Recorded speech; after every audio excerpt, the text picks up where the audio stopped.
ವಾಸ್ತು ವಿಶೇಷತೆಗೆ ನಿಮಗೆಲ್ಲರಿಗೂ ಸ್ವಾಗತ. ನೆಮ್ಮದಿಯಾಗಿರುವ ಜೀವನ ಯಾರಿಗೆ ತಾನೇ ಇಷ್ಟ ಇಲ್ಲ? ನೆಮ್ಮದಿಯಾಗಿರೋಕೆ ಬರೀ ಹಣ ಅಷ್ಟೇ ಮುಖ್ಯ ಅಲ್ಲ, ಬದಲಿಗೆ ಮನೆ ವಾತಾವರಣ ಕೂಡ ತುಂಬಾ ಮುಖ್ಯ ಆಗಿರುತ್ತೆ. ನೀವೆಲ್ಲರೂ ನೋಡಿರಬಹುದು, ಸದಾ ನಗುತ್ತಿರುವ ಕುಬೇರನ ಪ್ರತಿಮೆಯನ್ನ ಅಂಗಡಿಯಲ್ಲಿ ಕೆಲವೊಬ್ಬರು ತಮ್ಮ ಮನೆಗಳಲ್ಲಿ ಇಟ್ಟಿರುತ್ತಾರೆ. ಇದನ್ನ ಯಾಕೆ ಇಟ್ಟಿರಬಹುದು ಅಂತ ತಿಳ್ಕೊಳ್ಳೋಣ ಬನ್ನಿ. ಹೌದು ವೀಕ್ಷಕರೇ, ಸದಾ ನಗುತ್ತಿರುವ ಕುಬೇರನ ಪ್ರತಿಮೆ ಮನೆಯಲ್ಲಿ ಇದ್ದರೆ ಒಂದು ರೀತಿಯಲ್ಲಿ ಮನಸ್ಸಿಗೆ ನೆಮ್ಮದಿ, ಮನೆಗೆ ಸಂತೋಷ, ಸಮೃದ್ಧಿ ಮತ್ತು ಅದೃಷ್ಟವನ್ನು ತರುತ್ತದೆ ಎಂಬ ನಂಬಿಕೆ ಇದೆ. ಮನೆಯಲ್ಲಿ ಕುಬೇರನ ಪ್ರತಿಮೆ ಇರಿಸುವುದರಿಂದ ಏನು ಲಾಭವಿದೆ? ಯಾವ ರೀತಿಯ ಕುಬೇರನ ಪ್ರತಿಮೆಯನ್ನ ಇರಿಸಬೇಕು? ಇದರ ಬಗ್ಗೆ ವಾಸ್ತು ನಿಯಮ ಏನು ಹೇಳುತ್ತದೆ ಗೊತ್ತೇ? ನಗುತ್ತಿರುವ ಕುಬೇರ ಸಕಾರಾತ್ಮಕದ ಸಂಕೇತ.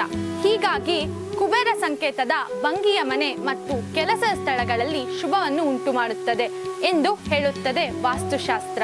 ನಗುವ ಪ್ರತಿಮೆಯ ಕುಬೇರವನ್ನು ಮನೆಯ ಮುಖ್ಯ ದ್ವಾರಗಳಲ್ಲಿ ಇಡುವುದರಿಂದ ನಕಾರಾತ್ಮಕ ಶಕ್ತಿಯು ಮನೆಯೊಳಗೆ ಪ್ರವೇಶಿಸಲು ಅನುವು ಮಾಡಿಕೊಡುತ್ತದೆ. ಅಲ್ಲದೆ ಕೆಲಸ ಸ್ಥಳದಲ್ಲಿ ಕೂಡ ಇದನ್ನು ಇರಿಸಬಹುದು, ಇದರಿಂದ ಯಶಸ್ಸು ದೊರೆಯುತ್ತದೆ ಎಂದು ಹೇಳುತ್ತಾರೆ. ಕುಬೇರನ ಮೂರ್ತಿ ವಿವಿಧ ಅಂಶಗಳಿಗೆ ಪ್ರಾಮುಖ್ಯತೆಯನ್ನು ನೀಡುತ್ತದೆ.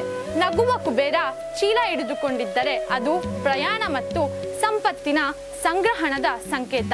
ಬಟ್ಟಲು ಹಿಡಿದು ನಗುತ್ತಿರುವ ಕುಬೇರ ಆಧ್ಯಾತ್ಮಿಕ ಸಂತೋಷಕ್ಕೆ ದಾರಿ. ಚಿನ್ನದ ನಾಣ್ಯಗಳನ್ನು ಹಿಡಿದು ನಗುತ್ತಿರುವ ಕುಬೇರ ಆರ್ಥಿಕ ಸಮೃದ್ಧಿ ಮತ್ತು ಸಂಪತ್ತಿನ ಸಂಕೇತ. ಮಕ್ಕಳೊಂದಿಗೆ ನಗುವ ಕುಬೇರ ಕುಟುಂಬ ಸಂತೋಷದ ಸಂಕೇತ.